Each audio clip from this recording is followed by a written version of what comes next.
Engaging all enemies.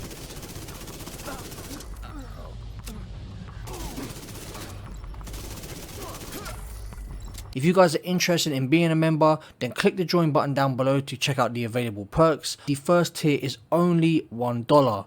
Thank you to those of you who choose to join. What's up, Moscow? Welcome to another Division 2 build breakdown video. Before we get into the video, if you're already subscribed to me, then don't forget to smash that like button, as it really does help push our videos into the recommended section, which in turn helps the channel grow. Interaction is a big part of what helps us in the YouTube algorithm, and the extra support is very much appreciated. Today's build is one of the most simple and basic builds to make, and offers an insane amount of damage, utility and survivability. Just off one kill alone, you're looking at 30% armor on kill, 50% bonus armor on kill, 100% health on kill, status effect on kill, 5% rate of fire on kill, 20% movement speed on kill, and 15% weapon damage on kill. This isn't including all the crit damage on kill you can stack, helping you reach up to 225%, as well as max crit chance, depending on the weapon variations you use. At its base, this build has 1.7 million armor, and fully stacked is capable of reaching well over 3 million. On top of being a tank, we have all the survivability that I just mentioned, plus 3% armor regen. So not only do you have burst forms of healing on kill, but passive healing as well, both types helping in different situations. You could also take that survivability even further by running Unbreakable for that 95% armor repair if your armor gets depleted, making you near enough unkillable. Now, if that isn't impressive enough, when it comes to this build's damage numbers, when fully stacked, you're looking at 1.3 million plus crits to the head of NPCs and 1 million plus to the body. With all buffs active against players in the DZ, you're hitting between 200k and 250k crits. This comes from a mix of high crit damage and amplified damage. What makes this build so overpowered though is the synergy between the gear talents, skills, specialization and weapon talents. They all chain together to make an insanely strong build that just gets stronger and stronger the more you kill players or NPCs. Right guys, starting off with the specialization, and we are using the gunner. Reason being is it synergizes so well with the rest of our build. This specialization offers DPS, survivability and utility.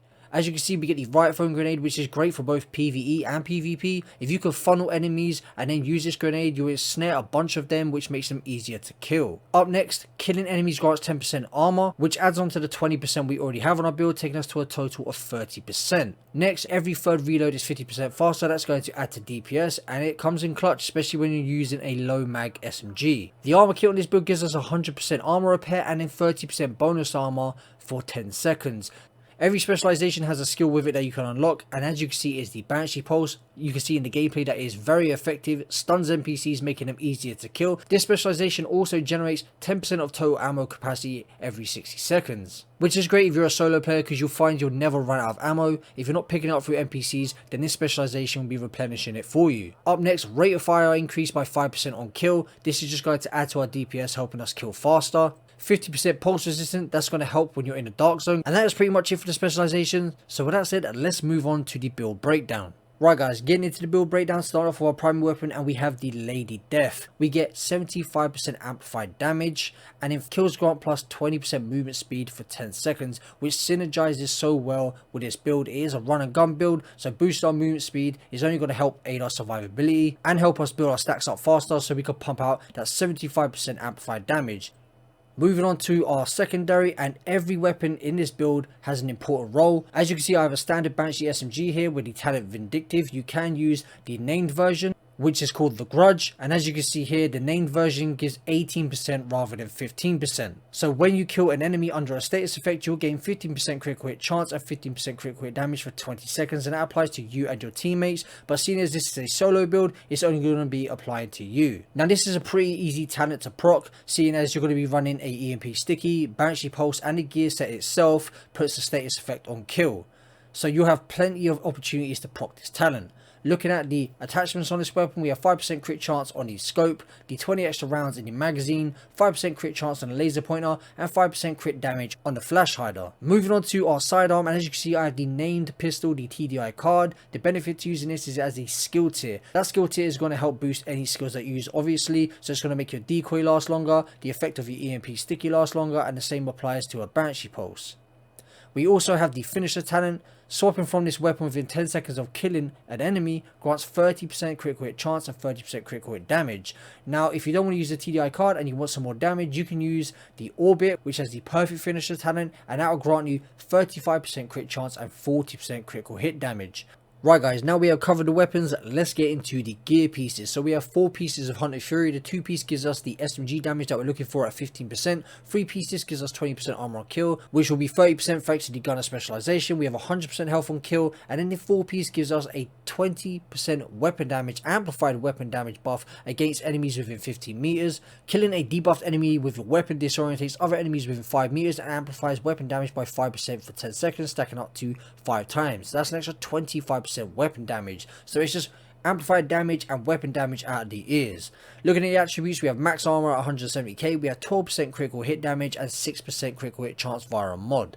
Moving on to the chest piece, we have a Sokolov chest piece giving us 10% SMG damage, we have 15% weapon damage, 6% critical hit chance, 12% critical hit damage and 12% critical hit damage via a mod. The talent we are using is Intimidate, while you have bonus armor, amplifies total weapon damage by 35% to all enemies within 10 meters. We're also going to be stacking untold amounts of bonus armor, which means we'll have that 35% amplified damage a lot of the time. Moving on to the Hunted Fury holster, we have 170k armor, so maxed out armor and then 12% critical hit damage. All my pieces are maxed out guys, I managed to optimize all of them, and with this being a gear set, it's one less attribute that you have to spec into, which makes it easier to optimize.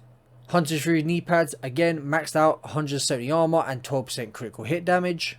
Onto our Hunted Fury gloves, we have maxed out armor, 170k again, and then 12% critical hit damage. The idea guys is you want maxed out armor and 12% critical hit damage across the board, apart from either one mod or one attribute roll at 6% crit chance, just to get you to the 50% plus mark.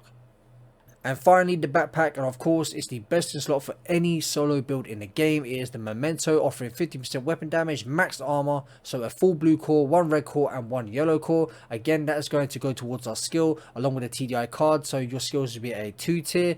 Moving on to our skills, and I highly recommend the decoy, not only for PvE because it distracts NPCs, but for PvP. My secondary skill I'm using is the Banshee Pulse. Reason I'm using this is it just stuns multiple NPCs, makes it easier for me to go ahead and proc the Vindictive talent and also the Finisher talent to help me stack up on that crit damage. When it comes to mods on this, I have 6.5% cone size and 15% effect duration.